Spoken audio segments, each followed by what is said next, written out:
Welcome everyone. Welcome to this final session of Dualities, the Marriage of Opposites. I'm James Barbieri, Associate Program Director here at the Park Center. I've been your host throughout this series. As a host, I'm here to help you during the call, so any problems, second or not, feel free to just message me. Today, we are joined by Mauro Bergonzi and Shantena Sabbadini. Mauro is a member of the International Association of Analytical Psychology and of the Centro Italiano di Psicologia Analitica. He taught religions and philosophies of India and general psychology at the University of Naples and has authored academic essays and articles on Oriental philosophies, comparative religion, comparative philosophy, psychology of mysticism, and transpersonal psychology. Shantena is the director of the Park Center and has had quite an extensive career. He studied as a physicist at the University of Milan and the University of California, where he contributed to the first identification of a black hole. In the 90s, he was scientific consultant for the Eranos Foundation, where he translated Chinese classics such as the I Ching and the Tao Te Ching. Lately, Shantena leads workshops and courses on philosophical implications of quantum physics, Taoism, and on using the Yi Jing as a tool for introspection. Today, Mauro and Shantena will be in conversation about dualities and non-dualities. Before we begin, I'd just like to very briefly go through the guidelines for this call. Firstly, if you can please mute your microphone to ensure good quality audio, but at the same time, please do keep your camera on. Throughout the call, please do use the chat. It's a great way to speak to the other participants about all the topics that arise during this call. However, if you do find it distracting, if you press the chat button in the middle of your screen, it should hide it. Finally, this session is recorded for archival purposes and for you all. The recording should be available in a few days and you'll receive the link when it's ready. And with that, I'll pass it straight over to our speakers today, Shantena and Mauro. Welcome. Thank you, James. Thank you very much. So what we thought, how we would structure the session is, we'll start by each one of us giving a short presentation of our main thoughts, ideas about dualities and non-duality. Then we'll engage in a conversation, in a dialogue, and at that point, we will decide whether we stay all together or we split into separate rooms and work on the ideas.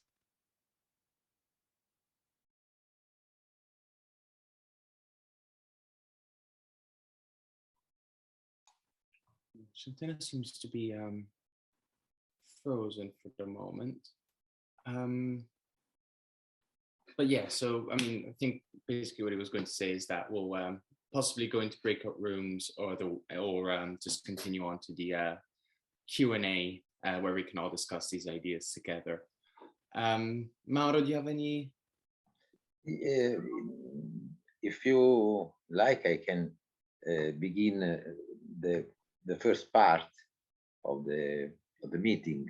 Sure. But let me say, first of all, that it's really a joy for me to meet again the friends of the Park Center, and in a special way, my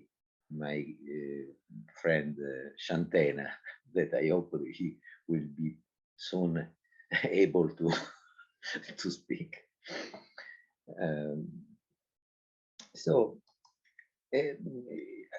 I try to introduce some of the main features of non-duality. That is a translation of the word in Sanskrit word advaita. And first of all, let's say that non-duality has two sides. There is a philosophical side that can easily be described and expressed through concepts and words. And then there is another side that, lacking a better term, we can say it's spiritual, side, that is beyond words and concepts, and so it's not easy just to hint at it.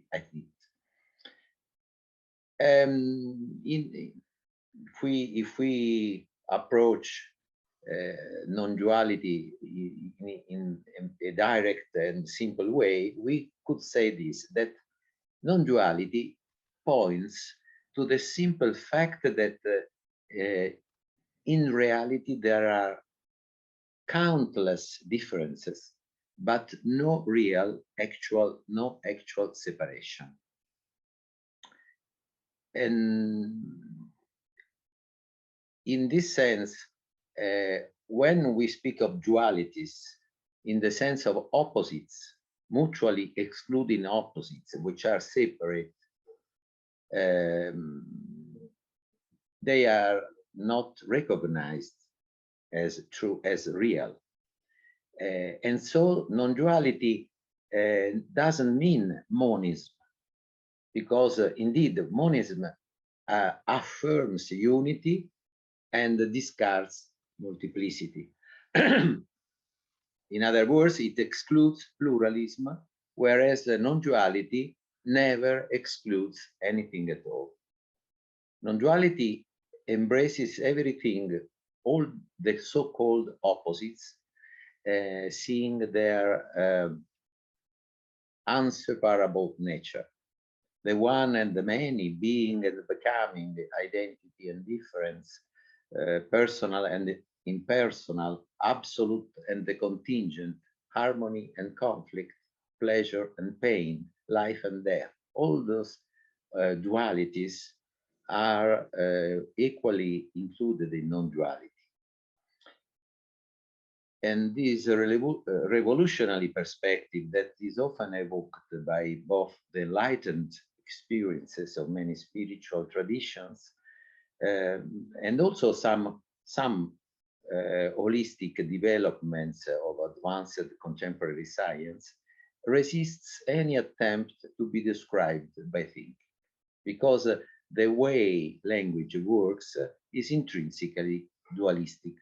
And this is the first part that I'd like to explain better, because it's crucial in the philosophical analysis of non-duality. Through language, our thought assigns specific names to various aspects of this huge indivisible process which we call universe, giving rise to the perception of many different forms.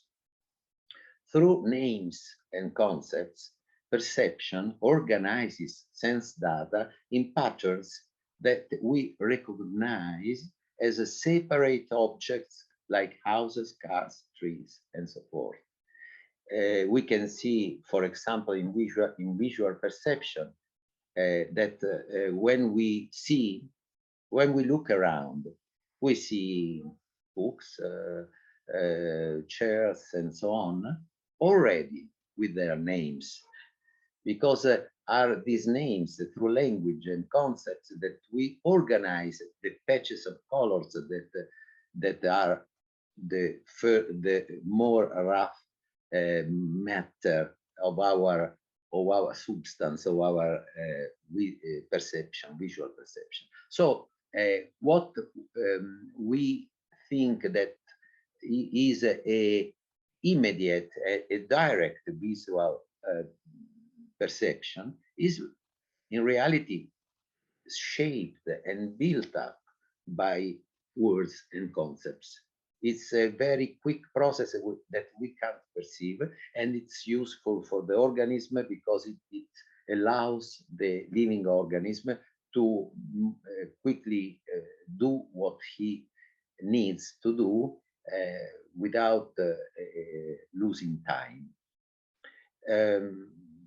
So according also to Western constructivism and the cognitive sciences, every experience is an interpretation of bare sense data through language, so that we cannot perceive what we haven't a word for.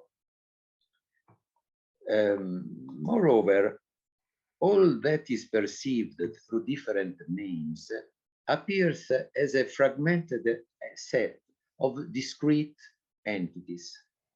And instead of quoting an ancient Oriental text, I prefer to quote a Western text of Benjamin Worf, that he, in the field of linguistics, gave an explanation of this process of fragmentation of reality in things that it's really in perfect accord with the view, the perspective of non-duality when it analyzes duality. So I quote Benjamin Worf. He writes, segmentation of nature is an aspect of grammar. We dissect nature along lines laid down by our native languages. The world is presented in a kaleidoscopic flux of impressions which has to be organized by our minds, and this means largely by the linguistic systems in our minds. We are constantly reading into nature fictional acting entities simply because our verbs must have substantives in front of them. We have to say, a light flashed, setting up an actor, light, to perform what we call an action, to flash. Yet, the flashing and the light are one and the same. We ascribe a semi-fictitious isolation to parts of experience. Thus, English and similar tongues lead us to think of the universe as a collection or rather distinct objects and events corresponding to words. So, the end of the quotation. So you can see that when we think that reality is made of separate entities that interact in time and space through cause and effect laws, is a very useful vision to survive for a living organism, but it has no ontological foundation. In Indian thought, the ancient precursor of this constructivistic perspective is the concept of nama rupa. Nama in Sanskrit means name, and rupa means perceptible form. So we could also call them ideation and perception. They are joined together in one compound word, Sanskrit, just to emphasize that we can only perceive a form through a name. No name, no form. Many names, many forms. So the perception of a multiplicity of separate entities comes from language. Later on, Shankara and Advaita Vedanta maintained that the illusory perception of multiplicity arises by superimposing past concepts stocked in memory on what is now, in such a way that the indivisible whole appears as a mass of discrete entities limited by their names. Superimposition and limitation, adhyasa and upadhyaya are the terms. Superimposition and limitation through words and concepts are the origins of what is called Maya's illusion of separatedness. Therefore, each word is like a frame that traces a conventional as well as arbitrary edge around some aspect of the whole, differentiating an inside as opposed to an outside, and thus creating the illusion that a specific form, for example, a rose, is independent and separate from all other forms identified by different names, like the sun, the water, the cloud, the earth. While we can easily see that there is a endless process that is the sun evaporates the sea, and there is the cloud that becomes the water that in the earth comes in the rose and becomes the rose. So all these different names are like photography. They just flash with a specific name a moment of that endless process. And thus, after creating, so we can find this first duality between something that is named by a concrete word like rose, and there is this opposition between the rose and all the rest of the universe that is not the rose. This is a duality, and a concrete term like rose as only a general opposite, that is all what is not a rose. But if we go to analyze abstract terms, we find that there is a difference, that an abstract term has also a specific opposite, true, false,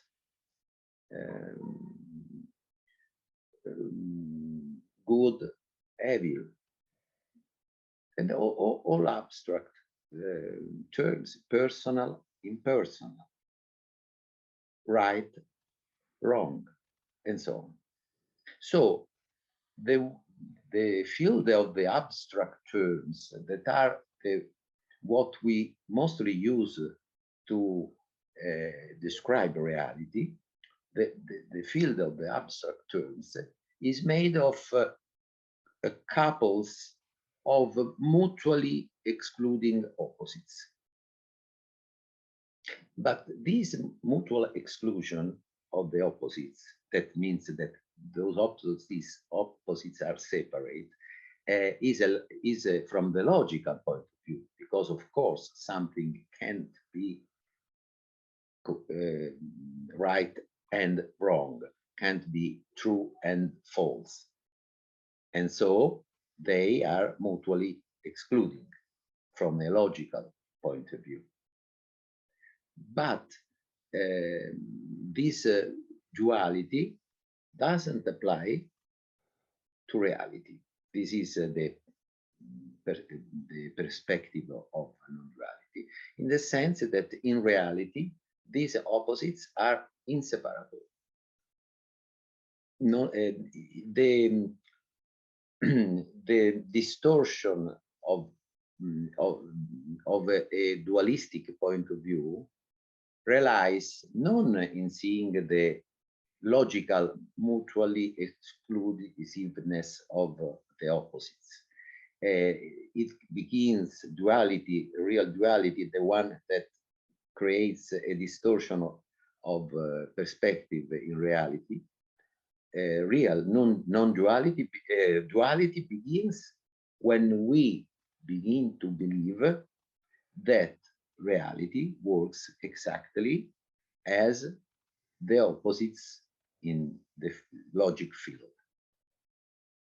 When, if we say in another way, when reality works exactly like the abstract maps that mind builds up in order to deal with the reality. Of course, to see reality through opposites is a useful tool for everyday life, because of the translation into opposites, into dualities,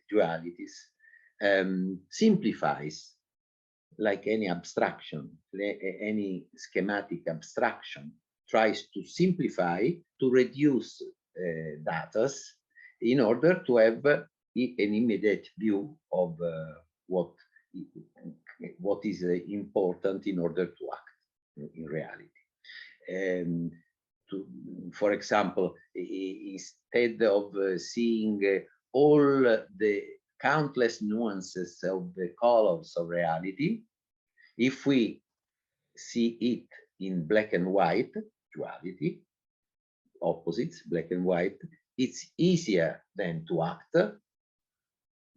quickly. And so I can discard the black and choose the white. So it's not, duality is a useful tool to act in reality. But when I think that reality is exactly as it is represented in that simplified pattern, I lose the richness, the vastness, and the wonder of what reality is. Exactly like in a map, you have maybe a green part that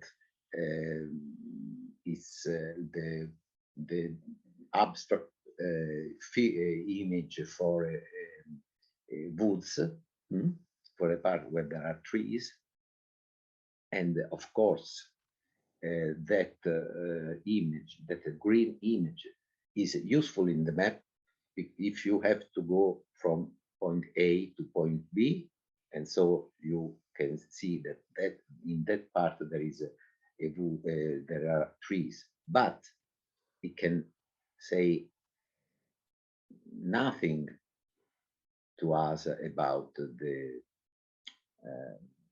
sound of the wind through the leaves, or the scent of the trees, and of the beauty of those trees, you know. So the problem comes only when we mistake the map with the territory, and we think that the territory is like the map. So to give an example of this, you have here a piece of paper, and I draw a line, vertical line. Let's say that the piece of paper is a reality, and I draw this line, and so I divide it into two opposites, right and left. So now two opposites are mutually excluding. So if it's right, it can't be left, and so on. But if I ask you, I don't like the left, please, could you draw only the right? It's impossible, of course, because the line that divides the left from the right is the same line that makes them inseparable. This is how non-duality sees duality. So this line is just drawn by our mind, is a borderline that is not in reality, but only created by mind to simplify our perception. But this line creates the opposites and makes them inseparable, not separate. In fact, if I ask you, but the piece of paper is right or left, of course your description will be it is both right and left, or you could say it is neither right or left, neither right nor left. And you can say the two expressions, they are even they are a duality, both and neither nor, but they can be applied to the same thing.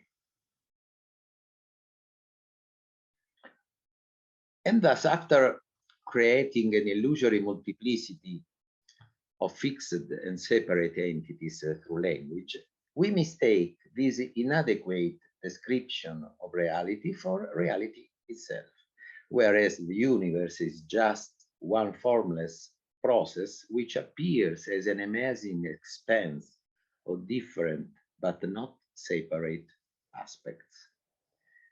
So, in order to express the non-dual view, a non-conventional use of language is needed that is more inclined to hint than to describe.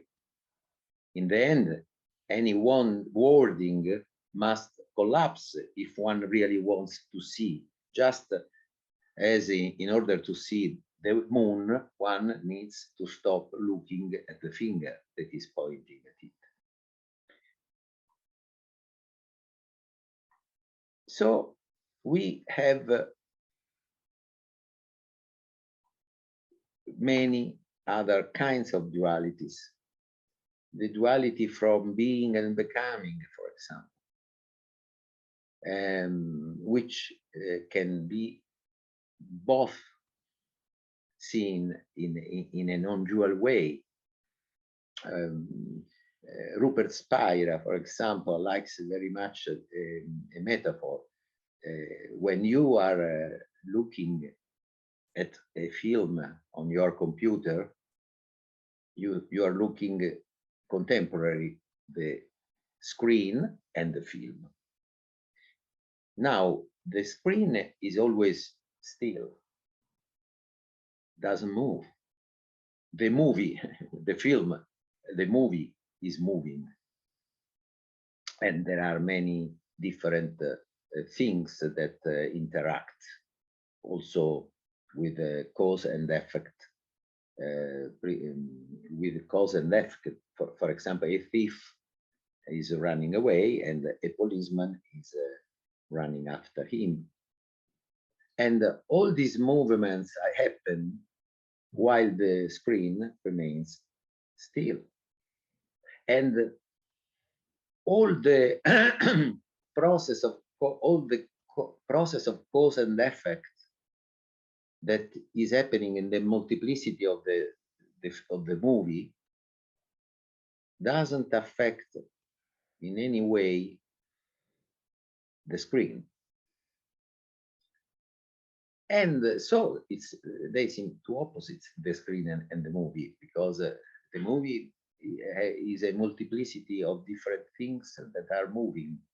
The screen remains the same one and doesn't move. But nevertheless, you can't separate the two things. And so also the relationship between what is changeless and what is changing in the non-duality, in the perspective of non-duality is just the same thing.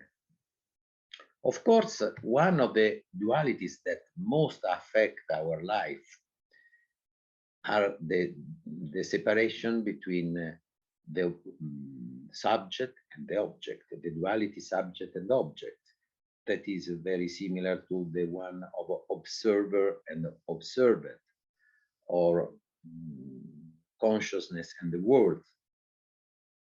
So we usually think that they are separate. But if we look at our experience, we can say that the experience is a perceiving process, or we can use observing, not limited to our sight, of course. It's an observing process where we can actually distinguish an observer from an observed. But they can't be separate, because they are like a game. You know, you see this pen, this is one, but we can distinguish the right and the left, but they are not separable. Are only two ways to name differently the same pen. So the observer and the observed are two ways to name the same experience that actually it is only an observing. The idea that there are two entities. And this brings us to have two ways, always two ways to describe an experience. One is in terms of the object, in third person. Another is in terms of the subject, in first person. But the experience is just the same one. For example, my voice now, the experience of my voice, you can describe it as a sound, meaning something, some object coming from outside. Or you can describe the same experience as a hearing, and so you are describing from the point of view of the subject inside. So the same experience can be described in opposite terms, in terms of the subject, hearing, or in terms of the object, sound, out there. No? But could you really find the precise boundary where sound ends out there, my voice ends out there, and the hearing begins in here? Because in fact, it's not possible. That line is only of our mind. There is just an immediate experience that only when we describe it becomes I, subject, here, a sound, object. And so the opposites can come. So this has, especially this, this put mutually exclusive opposites in the terms of me and the world, has an existential resonance, a stronger resonance in our way, how we live our life. Because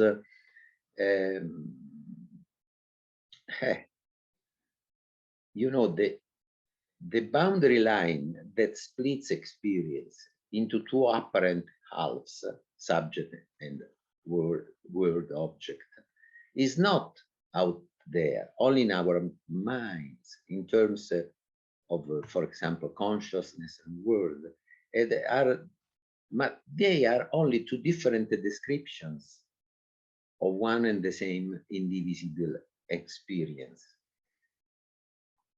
While the separation between subject and object appears as a mental construct, just like ascent and descent are only two different words for the same slope, depending which way one is going. Erwin Schrödinger expresses this idea, this revolutionary idea, as follows. The world is given to me only once, not one existing and one perceived. And subject and object are only one. The barrier between them cannot be said to have broken down as a result of recent experience in the physical sciences, for this barrier does not exist. It's only a line drawn by our mind. But if I am not separable from the whole,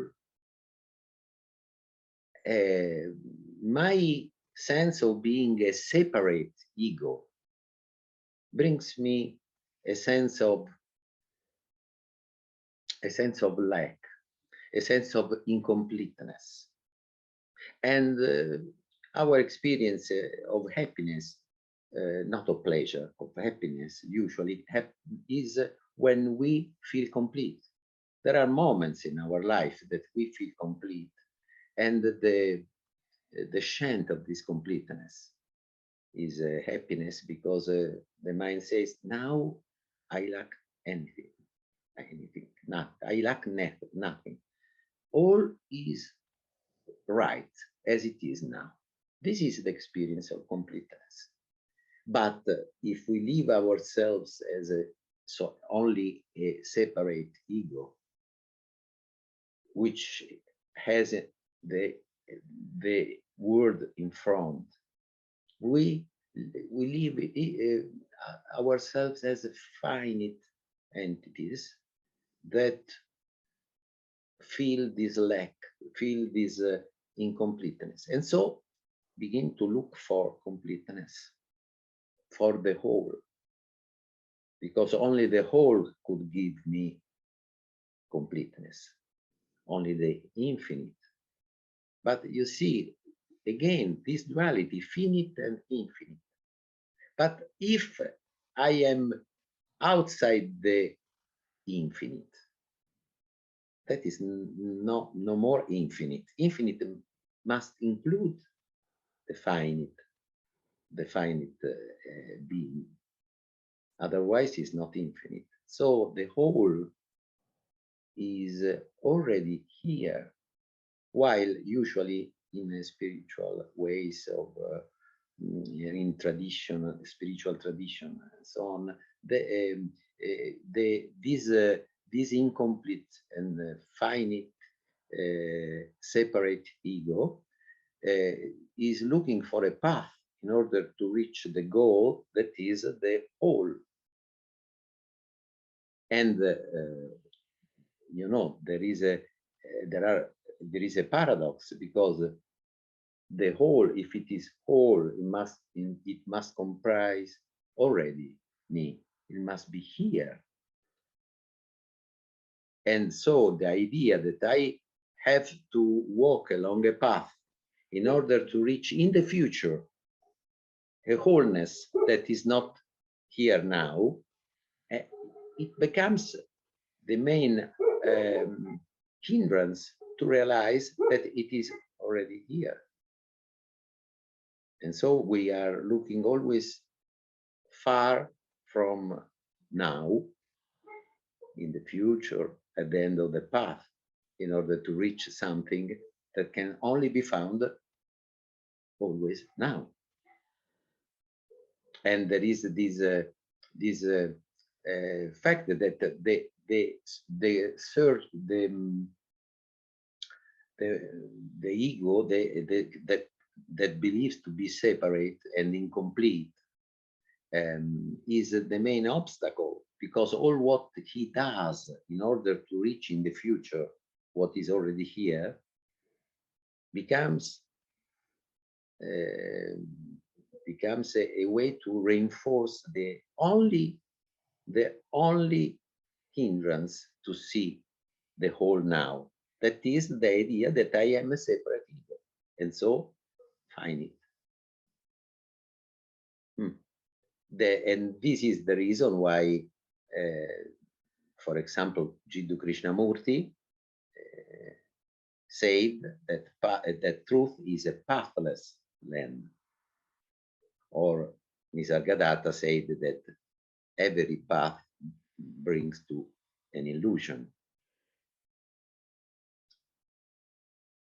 So I stop here. I hope just to to, to have given some hints of what non-duality is and how it considers dualities.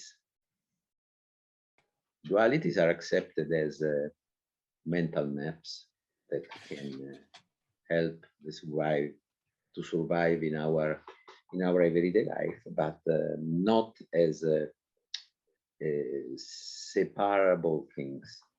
Hmm? Okay. Thank you very much, Mauro, for this beautiful, beautiful presentation. Very clear and going straight to a very central point. It's like the illusion of separateness as the main obstacle to realizing enlightenment, basically, realizing consciousness of wholeness. I would like then to just take one aspect of this vast landscape that you've described and focus on the notions of consciousness and world. And the core question could be described as does consciousness arise within the world, or does the world arise within consciousness? And I should start, well, maybe I should really start by saying that my internet connection is unstable. So I apologize if I will suddenly disappear. It doesn't mean that I've just got enlightened and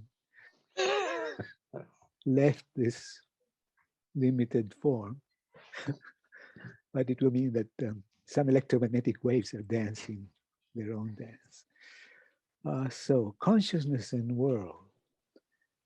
First, I should maybe say like what I mean by consciousness. And I don't mean self-consciousness. I don't mean the elaborate form of thought that imbues our language and our thinking and our actions. I rather mean the very elementary, basic notion of experiencing. So by consciousness, I mean having experiences. And in that sense, it's certainly not an exclusive property of human beings. It seems to be a property of all forms of life. And we don't know whether we can associate it to non-living matter. So having experiencing, the notion of subject, object, and I, world, arises at another level. The immediate experience is having experiences. Now, I'd like to look at it from the point of view of physics.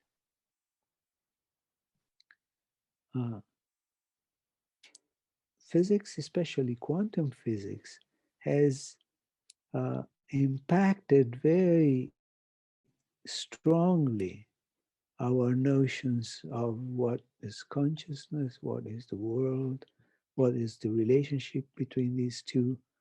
For one thing, the notion of opposites, A and what is not A, the rose and what is not the rose, which is like the base of classical logic,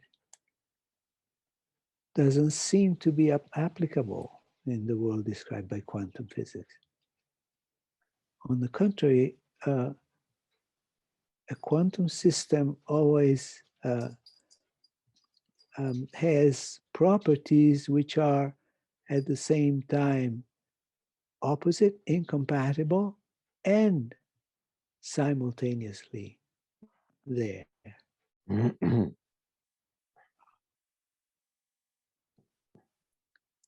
The image that physics suggests of the world is not made of separate objects. Separate objects appear to be an illusion of, or an illusion, let's say, an emergent reality out of a deeper layer, which is nothing comparable to our image of those objects. It's essentially like made of fields spreading throughout the whole universe. So there is no substantial separation between this body, between me who's talking to you, and you and the rest of the universe. We're all like interacting fields, which in this in their interacting create you and me and this house and my dog who's coming to visit right now.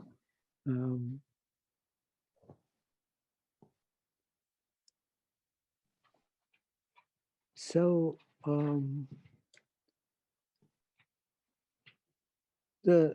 in modern epistemology or phenomenology, the standard accepted view of the world is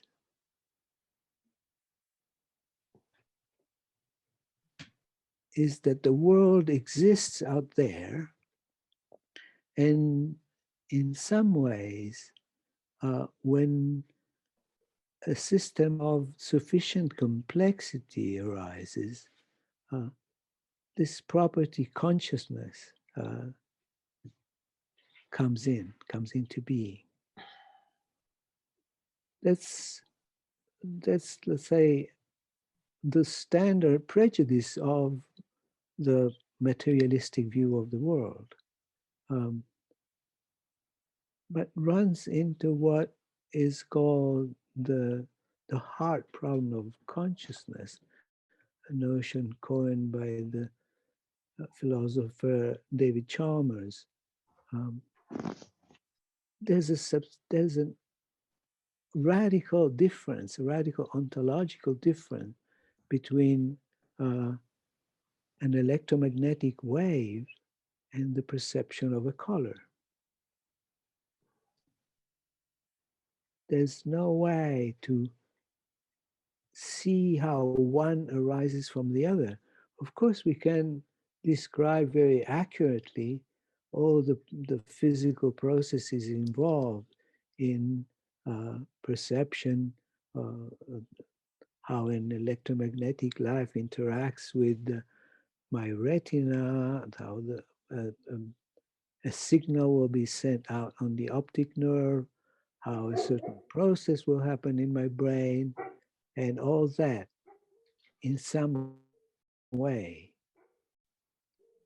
leads to my experience of brain.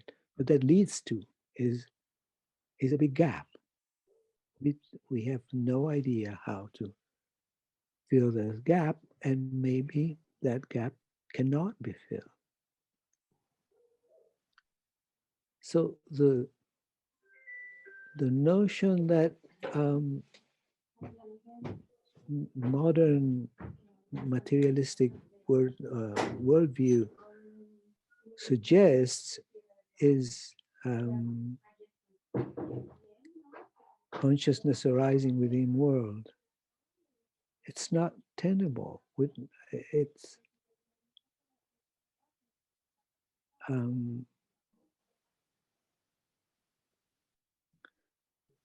so from the point of view of physics, there's only interacting fields throughout the universe. So the universe is essentially one. We can see it at many levels. We can see it also at the level of entanglement, of how parts, what we conceive as parts, particles of the world, are not separately existing objects.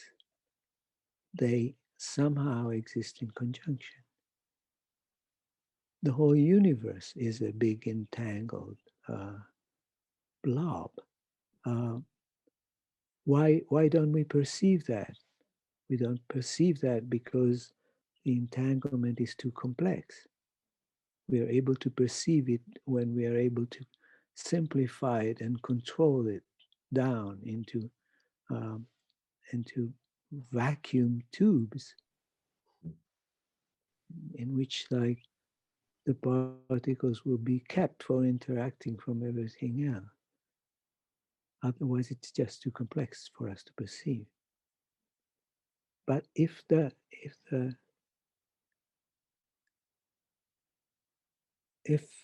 universe is one, is consciousness also one?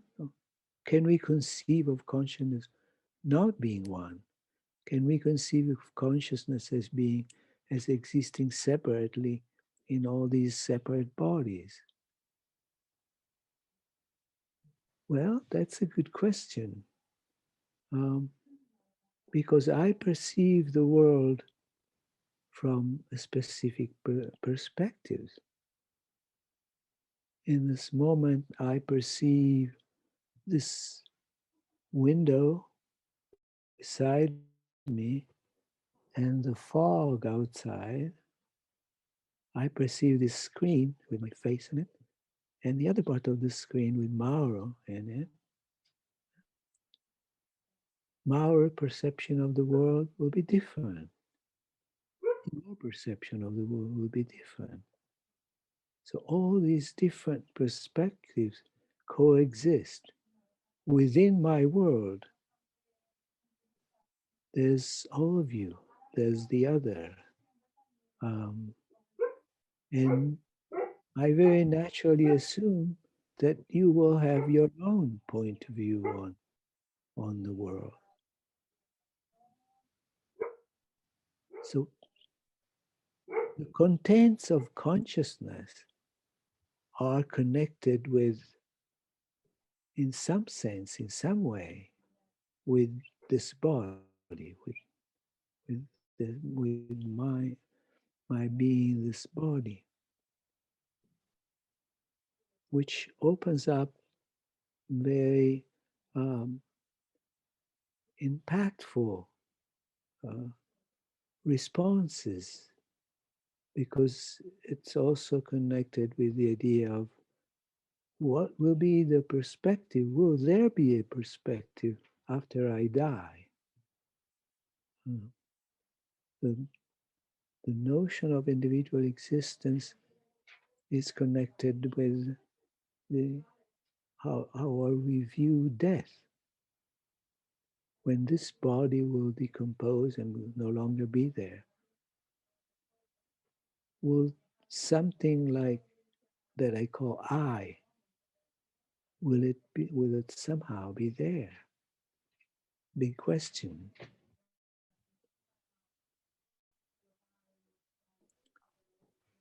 So if in standard materialistic perspective, the question is, how does consciousness arise in the world? How does it arise from the world? How does consciousness arises in matter? from the opposite perspective, from the idealist perspective, the question is rather, how does matter arise in consciousness? And when you look at it in that way, I would like to suggest the idea that matter is a term to describe the regularities of the contents of experience. So experience, our experience of the world is structured. That's another way of saying the world, the experience world is a cosmos, not a chaos. Things have form. Things appear to me in a certain way as they appear to each one of you in a certain way. I can count on the fact that if I walk around this computer and come in from the back, I will see a certain perspective on it, kind of predictable. That predictability of the contents of experience is what we call matter.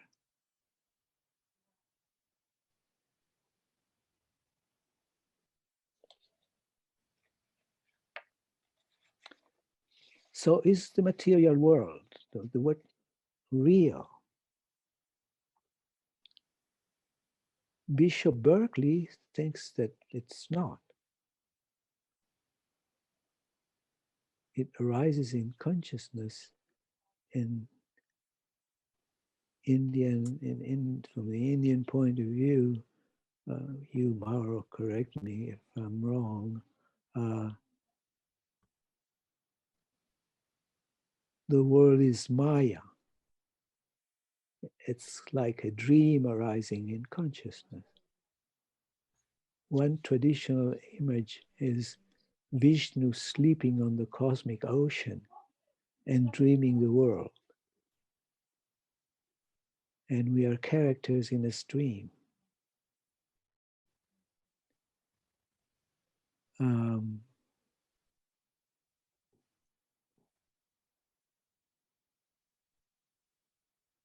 There's schools in India in traditional Indian thoughts that are called mind only. It's like the world is arising in mind.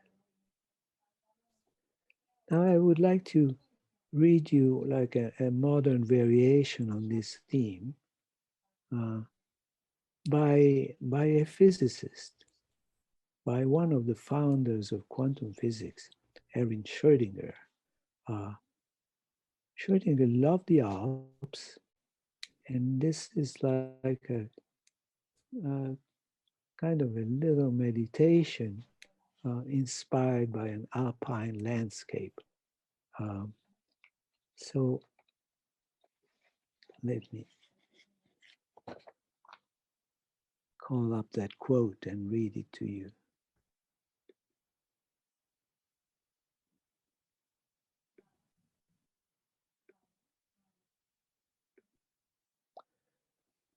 It's a fantasy, and you feel free to meditate on it if it so inspires you. Schrödinger describes a certain situation. You can immerse yourself in that situation, or in any other situation that might come to your mind inspired by it. So the Schrödinger's meditation is the following. Suppose you're sitting on a bench beside a path in high mountain country. There are grassy slopes all around with rocks thrusting through them. On the opposite slope of the valley, There's a stretch of scree with a low growth of alder bushes. Woods climb steeply on both sides of the valley, up to the line of treeless pasture. Facing you, soaring up from the depths of the valley, is the mighty glacier-tipped peak. Its smooth snowfields and hard-edged rock faces, touched at this moment with the soft rose color by the last rays of the departing sun, all marvelously sharp against the clear, pale, transparent blue of the sky. According to our usual way of looking at it, everything that you are seeing has, apart from small changes, been there for thousands of years before you. After a while, not long, you will no longer exist, and the woods and rocks and sky will continue unchanged for thousands of years after you.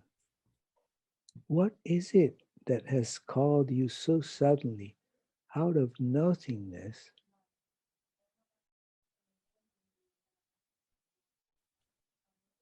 to enjoy for a brief while a spectacle which remains quite indifferent to you?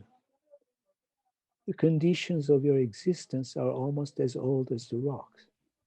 For thousands of years, men have striven and suffered and begotten, and women have brought forth in pain. 100 years ago, perhaps, another man sat on this spot. Like you, he gazed with awe and yearning in his heart at the dying light on the glaciers.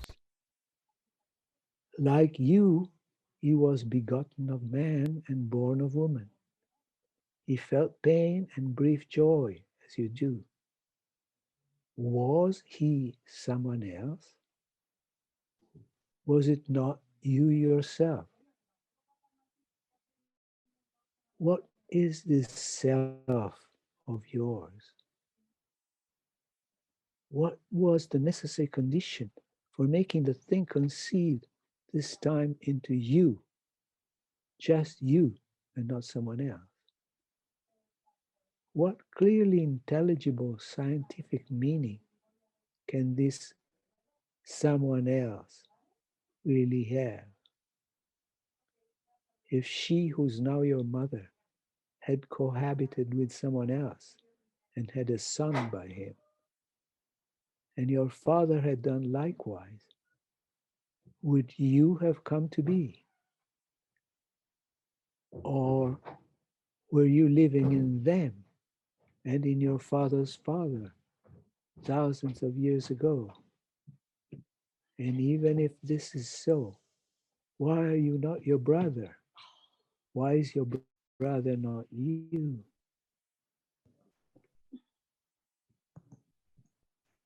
Why is your brother not you? Why are you not one of your distant cousins? What justifies you in obstinately discovering this difference, the difference between you and someone else, when objectively what is there is the same? Looking and thinking in that manner, you may suddenly come to see in a flash the profound rightness of the basic conviction in Vedanta. It is not possible that this unit of knowledge, feeling, and choice, which you call your own, should have sprung into being from nothingness at a given moment not so long ago. Rather, this knowledge, feeling, and choice are essentially eternal and unchangeable and numerically one in all men, nay, in all sensitive being, in all sentient being. inconceivable as it seems to ordinary reason, you and all other conscious beings as such are all in all. Hence, this life of yours, which you're living, is not merely a piece of the entire existence, but is, in a certain sense, the whole. Only this whole is not so constituted that it can be surveyed in one single glance. This, as we know, is what the Brahmins express in that sacred mystic formula, which is yet so simple and so clear. Tat Tvam Asi, this is you. Or again, in such words as, I'm in the east and in the west, I'm below and above, I am this whole world. This is a physicist writing. So I think I'll stop here and give space to a conversation with Mauro. And so, to you, Mauro.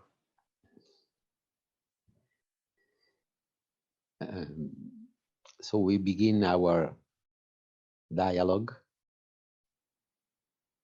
Yes, yes. Okay, yes. okay. Now we have the privilege of having dialogue with each other. Really privilege. Really. Of course, the issue of consciousness or awareness is a fundamental point, and so I'd like to see deeper into it. Sometimes I have the impression that when we use the word awareness or consciousness, not to mean the contents, what we are aware of, but the very fact of being conscious. When we use this word, sometimes some confusion can happen.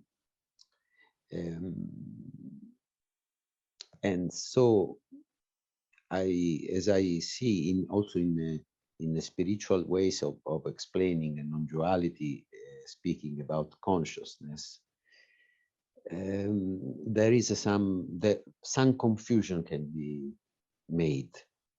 So what I want to what I mean that if we speak about what we experiment as consciousness in our experience, we have an experience, and this experience is for me non-dual, happens as it is. Then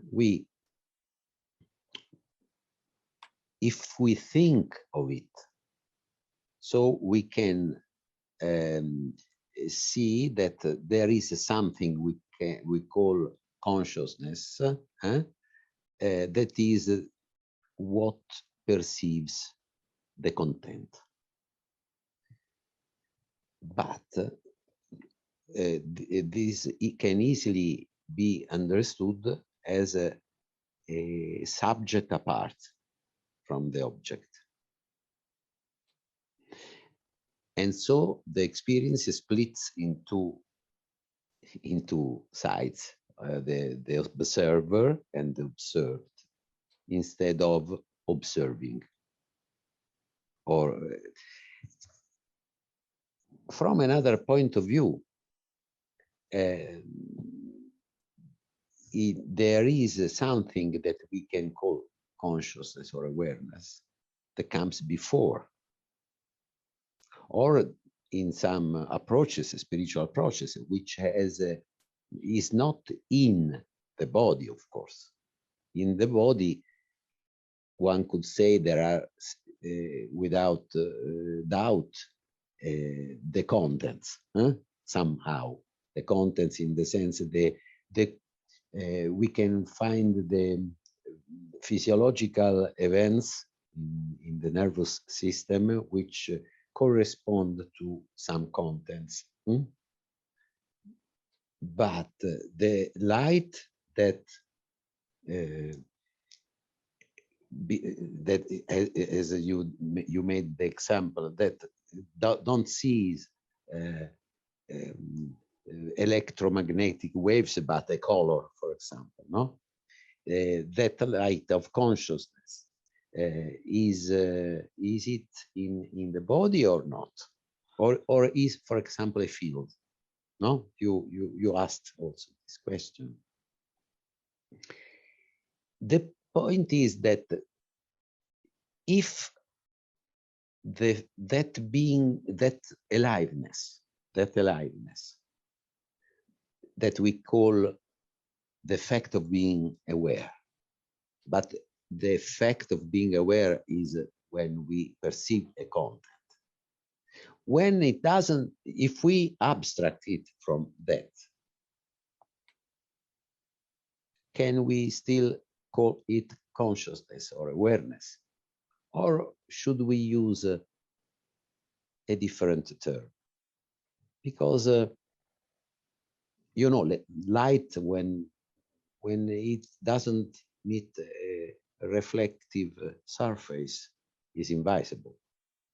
It becomes visible only when it meets a reflective surface, but when light appears in the shape, in the dimension, in the form of the surface. Otherwise, it's invisible. Can we still? It's useful to call light when it is not visible, or is a more mysterious thing. For example,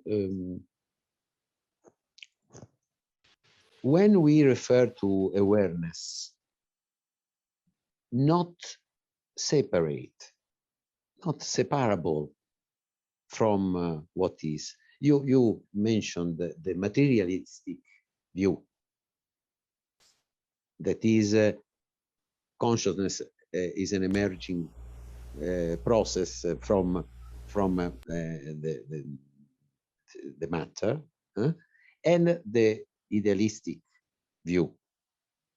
Primary is consciousness. The matter is, as you, I like your definition. But these are two descriptions built up by our mind that is using names again.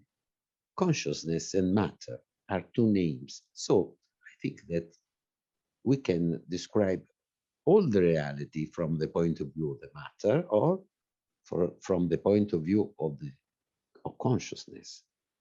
Idealism explains everything in terms of consciousness. Materialism describes everything in terms of matter.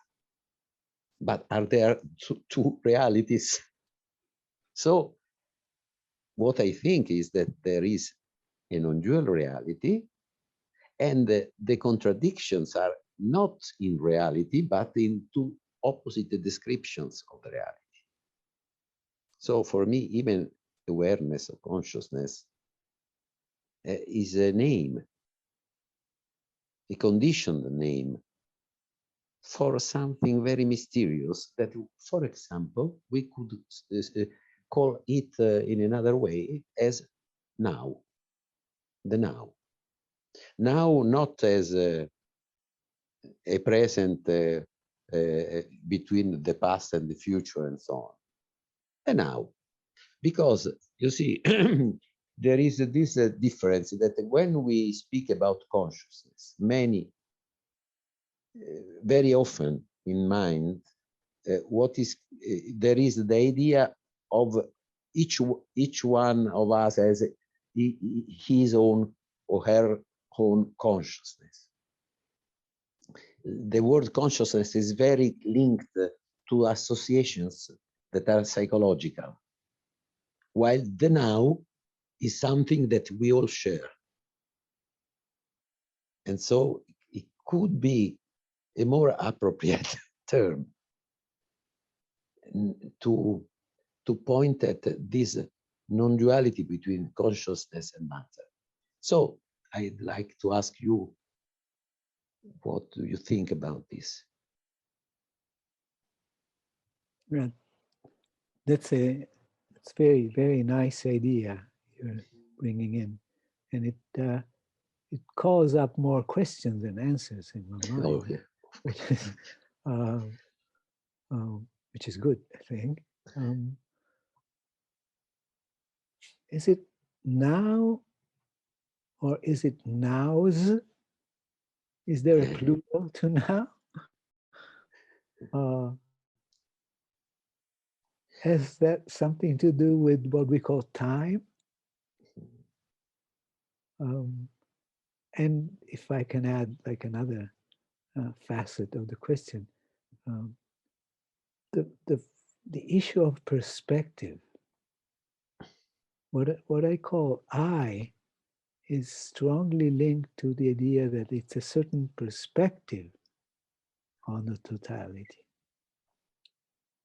You that I imagine there near Rome, in that beautiful countryside,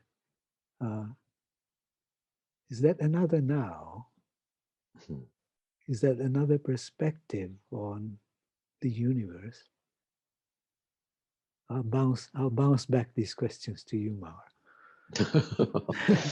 Oh, no, of course, when I use the word now, I don't refer to time. From the non-dual perspective, of course, time is a duality between before and after, and the space is a duality between here and there. Very useful things in our everyday life, but the equivalent in our history of philosophy is Kant, that sees space and time as a ways we build up our perception of reality, because it's the only way we can put an order in this countless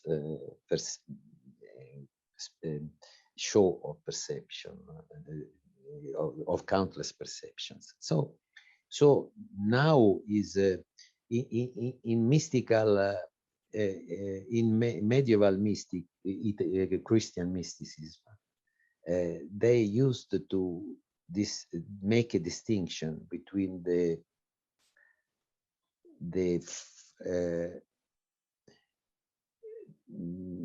now that flows and changes, the now that and the now that stays. Nunc fluens, and is the now that goes and changes, and nunc stans is the now that doesn't change. So, the other, yeah. Nunc stans. And so no, if I say my experience of the now,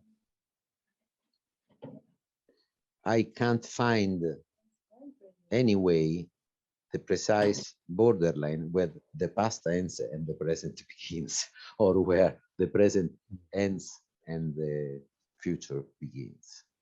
So what I experience is a timeless now.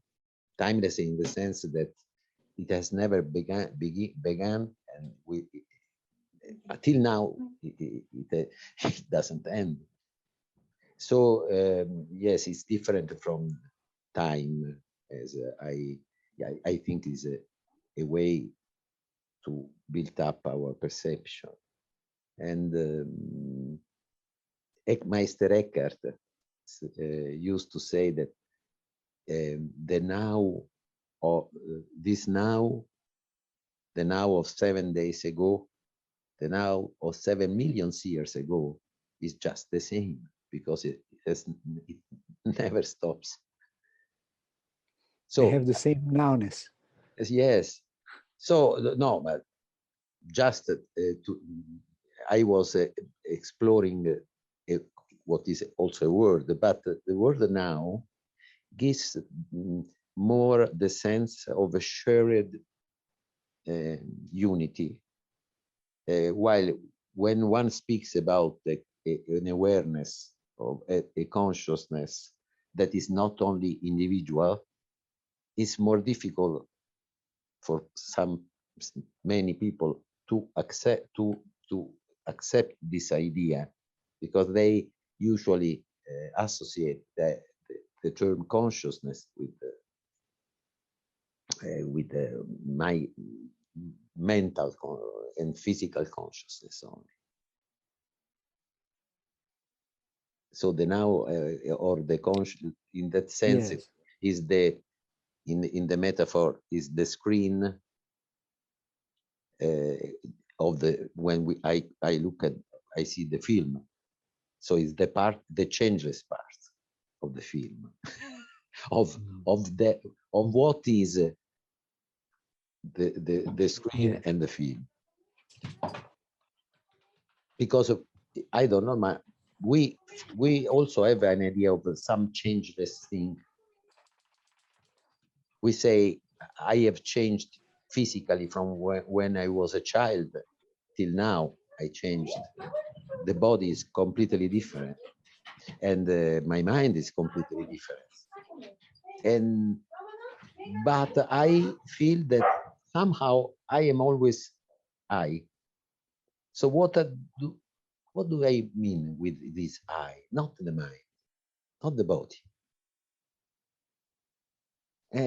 What has never changed since I was a child? I think the sense of being and the sense of being aware. And it's not necessary to remember. I don't remember anything when I was 2 years old, but I was present and aware. What about before you were born, Mauro? Is there in another form of oneness is the view of relativity, in which the whole universe, it's what they call block universe, is like it comprises the all eternity in it.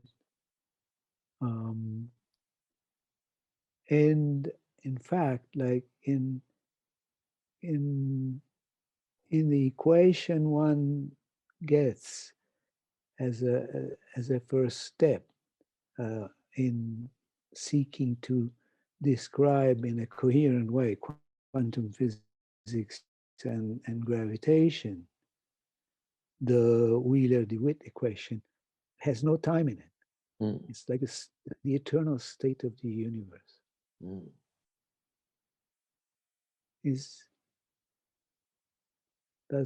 What does that imply for consciousness?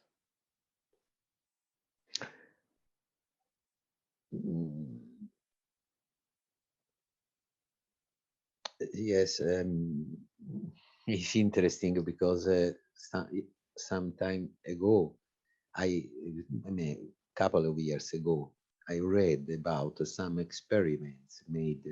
I don't know if in Torino, maybe. I don't remember where and who did these experiments.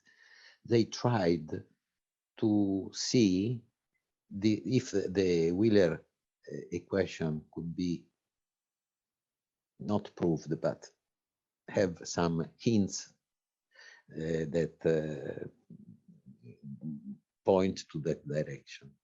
And so I can't understand of course, the details of the experiments, but what comes from that description is that if you are entangled in the universe,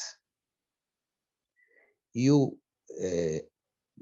live in change, and your if you have a watch, you experience and are in change. There is movement and change. Oh yes, yes. I know the article. Your watch is going. Any hypothetical God that is outside, not entangled with that universe, and who looks at that universe, there is no change in the same time. So this is why I say that, and this very similar to Vedanta when he speaks that there is a changeless Brahman, that is the absolute is totally changeless, but the Brahman then expresses through Maya into the multiplicity of change, and so in the same, but sorry. If I remember correctly, in the Upanishad, it says something like Brahman gets bored with this perfection. Oneness. Yes. Turns himself into. But what is important is that when we think of absolute, we think always of something that somehow is separate from the everyday life, the movement. So you see, and in some forms, in some formulations of non-duality, it appears as if Maya, what Maya produces, multiplicity and becoming, are illusory. They are not illusory by. If I see a mirage,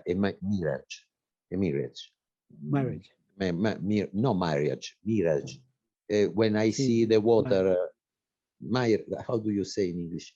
Miraggio. Mirage. Okay. Not marriage. Marriage. If you see the water there, and there is no water, you know that there is no water. But you can't say that the marriage is not real, because it appears, of course. Simply, but you could say that it appears, but in reality, it is not as it appears. It's different from its appearance, because there is no water. Yeah. The only unreal thing is that there is no water, not that there is nothing. Because something. So the idea of illusion is connected. When you say unreal or illusion, you have another duality: illusion, reality. You know, and so they seem apart. While what is false, what is not true, is the idea that what is the appearance of our reality with movement, with multiplicity, is apart from the absolute. While the reality is the absolute that appears as this. And this is why I think you're giving a perfect definition of matter, in the sense that I was earlier describing it as regularities. Yeah. in experience. In that sense, the matter of the marriage situation is that if you walk through it, you don't get wet. Yeah, it's not regular. Yeah, the regular fact is that there will be a lot of heat there, and various things will appear in layers. Um, But, you know, the problem is that our ego tries to grasp something is yeah, continually frustrated. He thinks that the absolute is the sum of all the positive sides of the universe and the disappearance of the other negative half of the universe. But what I often say is that when, for example, you are angry, for example, or you are fearful, the absolute is not a medicine for your fear. mm. Is the fear. Right, right. Is what is. That is frustrating for the ego. That is always seeker, the seeker that tries to grasp. But Very nice, Mauro. but what did you mean when you were speaking about what I mean when you spoke about the block universe? Did you have I anything to? I was pointing to the fact, to the question. Let's say, like, the Zen people would call it like, what's your original face before you were born? Mm, mm, What's what is consciousness in the past or in the future? mm. Can one speak about it?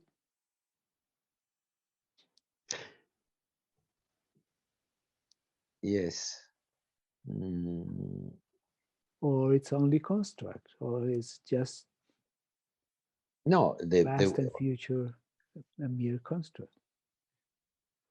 yes, maybe time, maybe time is along our life what we experience. Even when we go to sleep in deep sleep, dreamless sleep, even time disappears as a perception.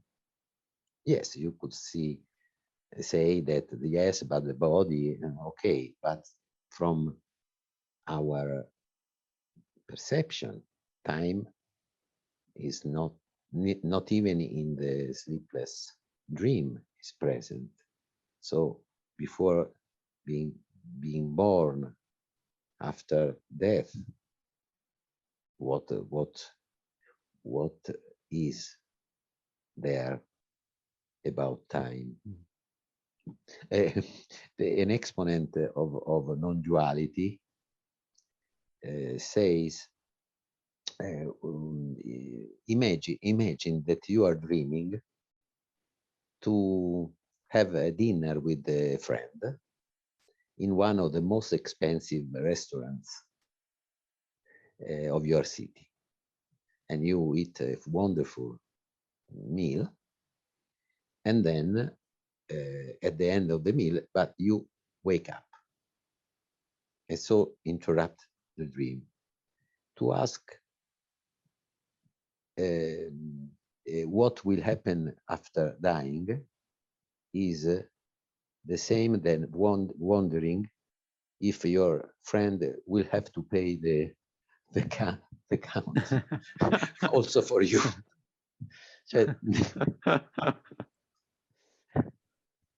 Okay, okay. I Jump. think we're coming to some very interesting questions, and it's already quite late. What do you think, Mauro? Shall we open it to question and answers with the people? Oh yes, yes, definitely. Yeah, we've gone on quite a bit. Great. Well, thank you Please, so much. please, can I just to ask people if they have, if they want to ask me something for my poor English, just speak a little slowly and clearly, because otherwise it's difficult for me to. Of course, any problems, we can of course help you, Mauro, with the translation. Yeah. So yes, we can open up now. As we only have 25 minutes, if I could just please have your questions a bit more focused and concise, as we've got so many of you and so little time. To ask your question, if you can use the raise your hand function, or if it makes you feel more comfortable, write your question in the chat and I'll read it out for you. Firstly, we have Caroline, who has a contribution. Hello, thank you both for your talks. My question is to Mauro. We met in Paris, so hello again. I wrote my question down so I wouldn't forget it. The world is experiencing horrific effects, the horrific effects of an aggressor whose attempt is to conquer a peaceful nation. And I'm wondering how non-dualists perceive war and peace. And I'm talking specifically about what is going on.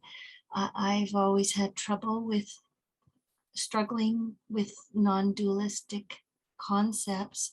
So maybe this will help me to understand what you are all about.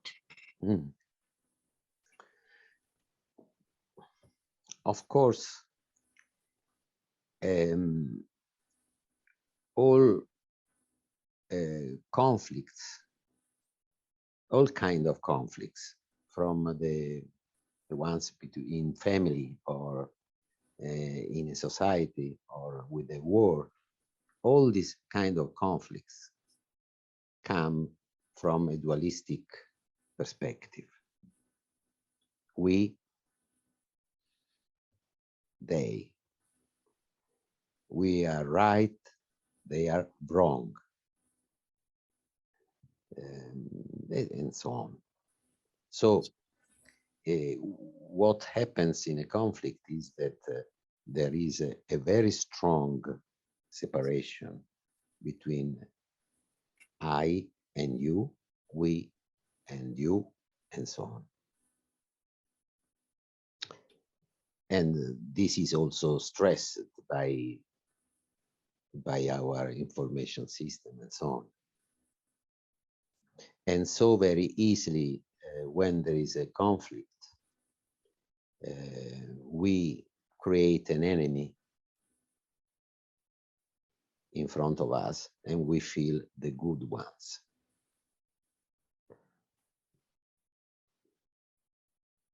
What I noticed in my country, nowadays with this difficult situation, is that many people think of this situation in terms of right and wrong, who is right, who is wrong, but most of all, good and evil. Or now, this is a minority part of people don't use any ethical dualism, but try to understand the reasons that what happened, how it happened, what happens in the mind of the people, of the bad guys and the good guys, whatever, but to understand how we arrived at this situation, because this is the only way to find effective actions to stop suffering. And this requires also the capacity to share your how you perceive yourself and how to perceive your enemy. because even your enemy was born, had parents, and I make an example very good. And you know Thich Nhat Hanh, I suppose. Do you know that famous poem, Please Call Me by My True Names? Do you know this poem? I think I've heard it, yes. That poem, I explain for people who don't know it. In that poem, he conveys the essence of non-duality. He says, there was, for example, the problem of the boat people. Do you remember in the time boat people tried to run away from the countries in Vietnam where there was the war, and trying to reach more sure places. But there were pirates, come si dice pirati? Pirates. Pirates. Pirates, very bad ones that were killing and taking all what they had. And what happened once is that a 12 years old girl was raped by a pirate, and after 3 days she threw herself into the water and was a suicide. Now, Thich Nhat Hanh said, it's very easy for all of us to feel compassion for that little girl, of course. Much more difficult for us to feel compassion for the pirate. But if I were born in those villages of fishermen and lived like them, maybe today I myself could be a pirate. So the poem says that, for example, I am the butterfly that goes from flower to flower, and I am the bird that eats the butterfly, and so on and so on. I am the girl that is overwhelmed by pain and commits suicide, and I am the pirate, incapable to feel something for a human being, and so on.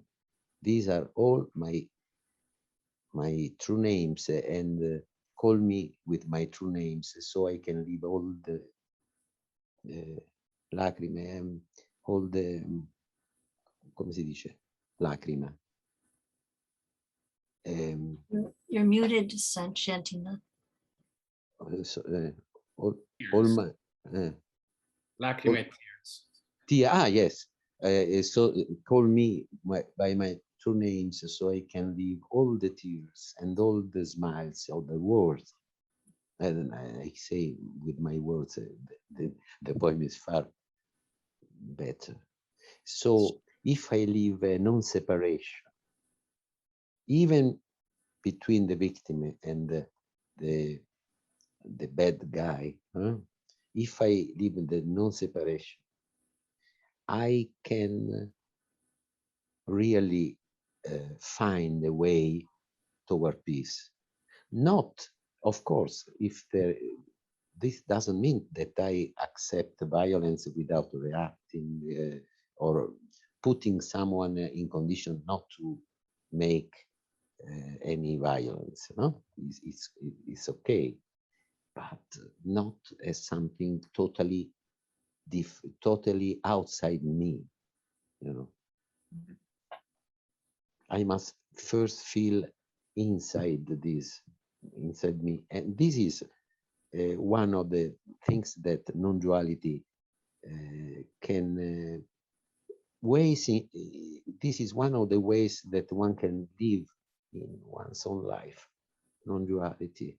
I and you are not separate, even if we are fighting now. And it's compassion you're really talking about, right? I'm talking about love. Yeah, love. Oh. Okay. All right. Okay, we should move on because there are other questions here. Okay. Thank you very much, Mauro. Thank you to you for your question. As we, time is running low, so I'd just like to give some space to people who haven't been able to ask questions during this series yet. So I'd like to go to Marie-France first. Good day, and thank you very much for that great conversation. I know you cannot answer that because I've proposed this as a deep felt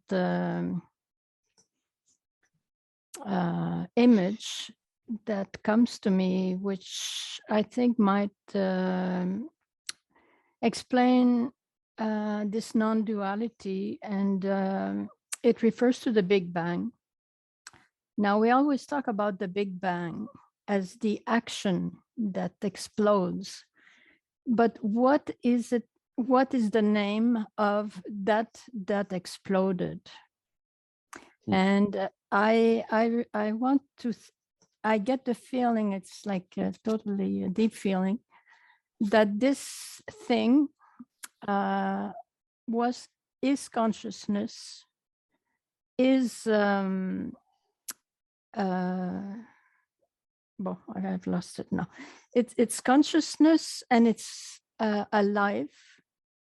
It's a living, conscious, loving thing that we don't know. I don't know what the name of it is, because we always refer to it as when it explodes. And then it becomes, over time, all these million other little things that we are part of. But we contain, we were already there at the Big Bang. So part of us is already alive, and the cosmos is alive, and we have just to sort of reinterpret our definition of consciousness and of life and of love beyond what our human experiences of them are.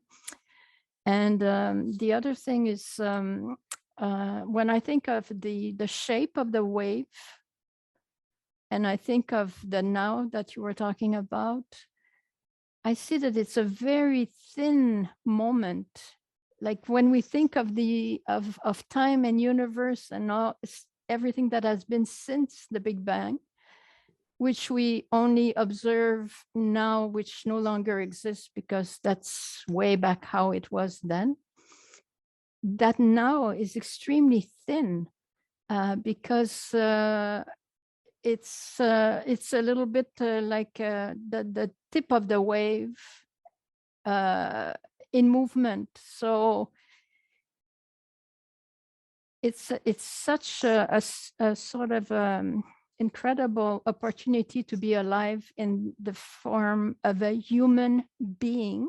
We use the word all the time, human being, but it's like being, the whatever exploded there is a being, and we have that human being form.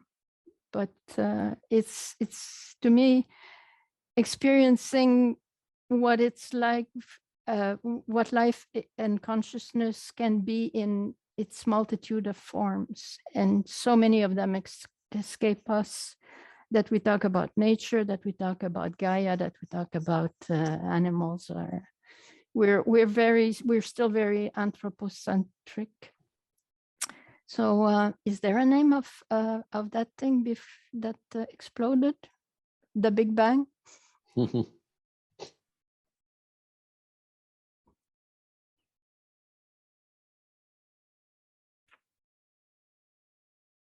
Non ti sentiamo.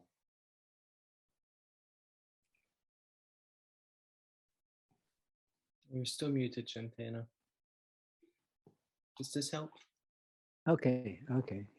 Oh no, I was just saying beautiful. Maybe nameless, but beautiful. Maybe what? Nameless.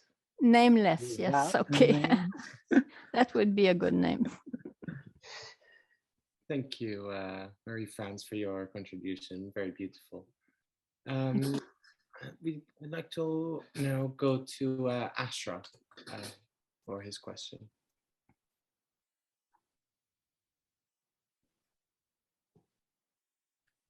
You're just... Yeah, I wanted to ask you, you touched on pluralism earlier, just very minutely, and I just wanted to see if you can maybe expound on that a little bit. And I don't know if you're aware, but the government of Canada has given the Old War Museum to the Aga Khan, who has established the Global Center for Pluralism. And I don't know if you're aware of that. Secondly, I wanted to just ask you about the whole non-duality and the duality, and if there is a middle way of seeing things, because I feel, and I have explored Vedanta, and I've also explored Nisargadatta and Krishnamurti and the Robert Spira and all those people. And my question is really about, currently I'm exploring Krishnamurti and his views where he literally negates or perhaps he condones all ideologies and religious beliefs, and there is no religious tolerance in it. My question is that everything in creation everything in creation is a manifestation of the absolute or the ground, or which Ibn Arabi and both Eckhart Tolle, I'm not Eckhart Tolle, but Meister Eckhart speaks about that and about the non-duality. And my question is that if we have these structures which Krishnamurti condones about institutions, we have large institutions like the Roman Catholic Church, and in India where people worship hundreds of gods and goddesses. And if the Pope was to awaken tomorrow and told these Italian people that, there is no such thing as duality. In fact, there is non-dualism. I think the whole structure, that would be a major catastrophe. So I think there is a place for dualism. And in the Islamic tradition, the concept of Maya does not really exist. The world is just as real. And one has to partake and participate in that world fully and be present. So I think one of the monks many years ago told me that, if you explore suffering, illusion, or egotism, or perhaps even death, one comes to a realization that there is no such thing as egotism, which is ahankara in Sanskrit, I think, and you come to a place where death is no longer. We are dying every minute until death. Yeah. Thank you. No, yes, definitely. Everything that appears, also dualism, is not is a part of non-duality. I mean, I was emphasizing that non-duality is a term that has an opposite, duality, of course.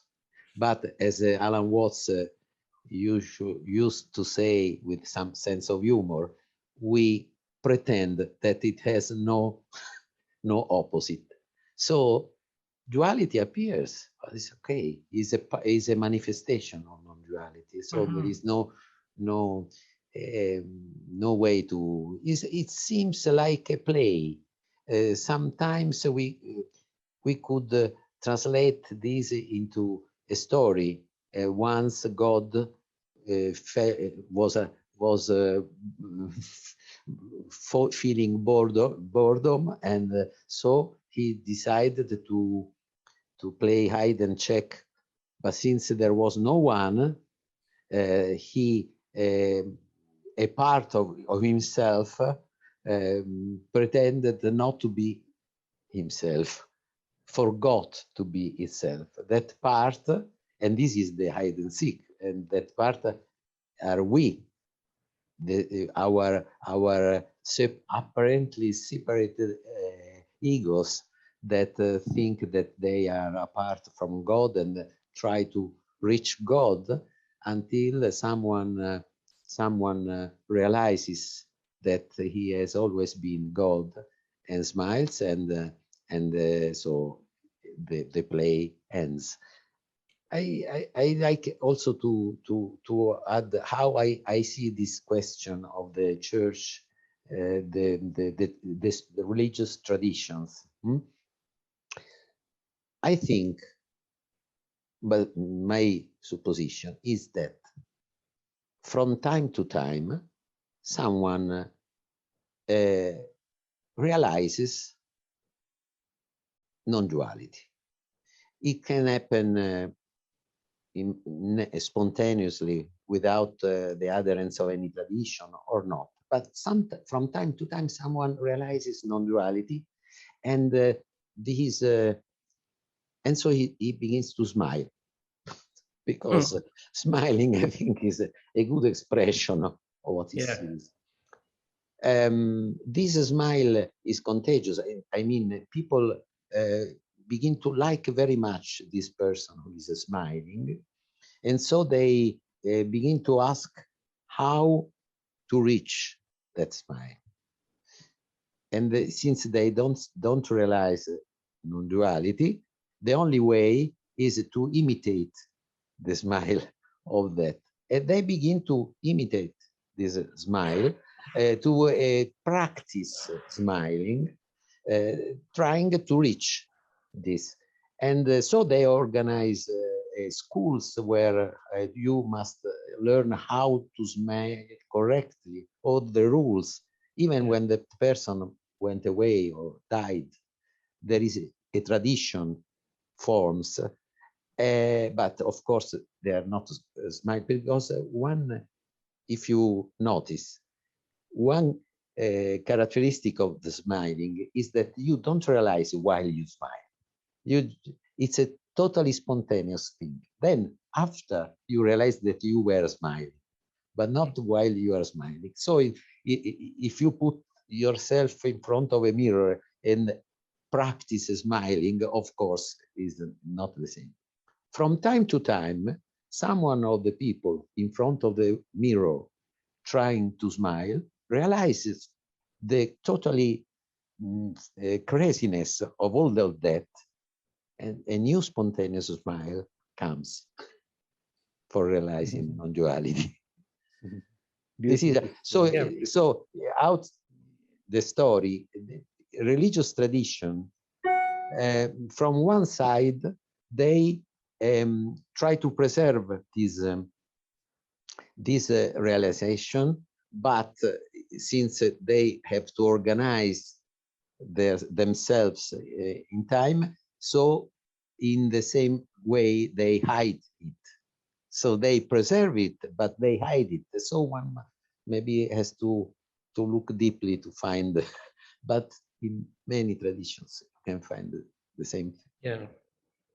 I believe you're just speaking about the play as in Sanskrit it's called the Leela, the play of the universe. Yeah, and but I just want to finish off this because I'm sure it's late. But I'm sure, like in my experience, some of the very high station people that I have met do not speak about dualism or non-dualism, but are very fine human beings. And Thank you. Thank you to you. for coming in. Now I understand we are over, so I'm really sorry for those who had their hands up. But we should really close. I believe you two have final remarks,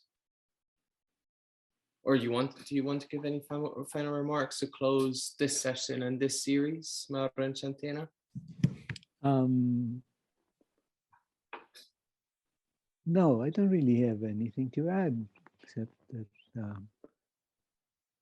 it's been lovely being here with Mauro. No, I could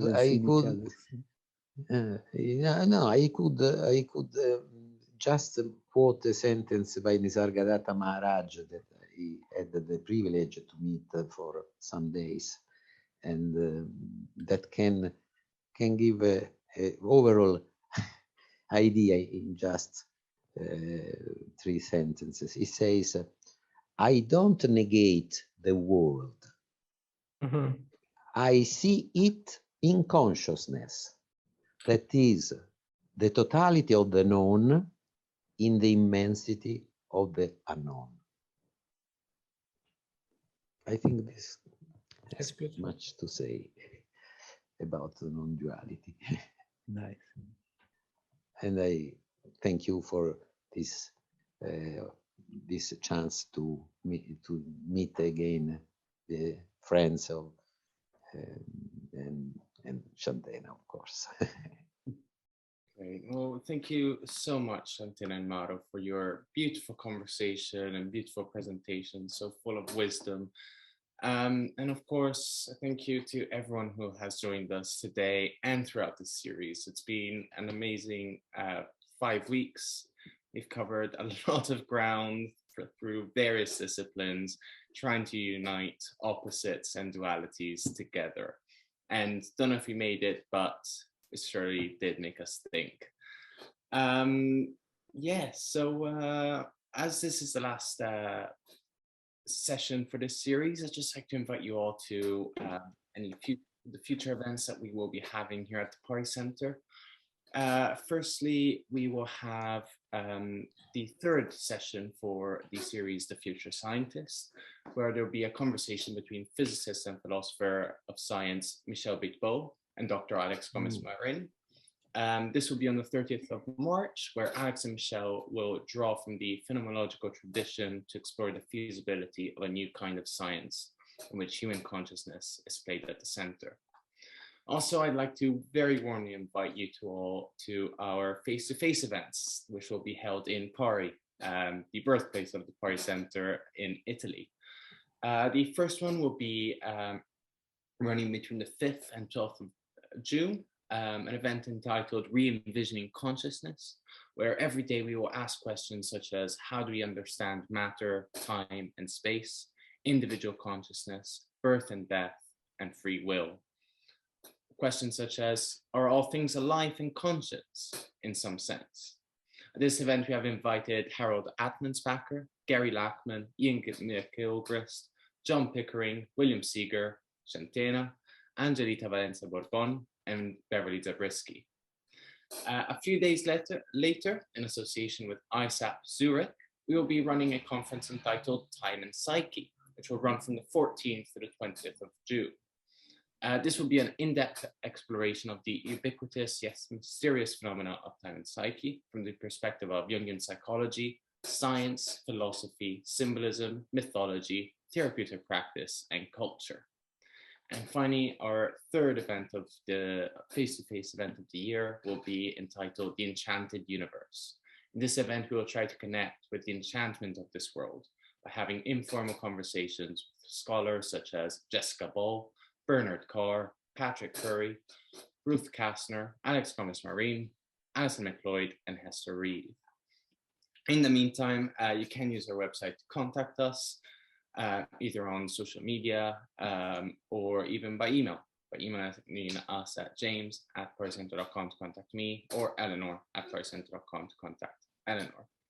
Finally, I'd just like to thank you all again, to all of our speakers, to all of our participants. A very great thank you to Eleanor as well for putting everything together behind the scenes. And yes, have a great month and we'll see you again soon here at the Power Center. Bye-bye. Bye-bye. And thank you very much, James. A special thank you to Jane for hosting wonderfully. Oh, yes, series. definitely. Bye-bye.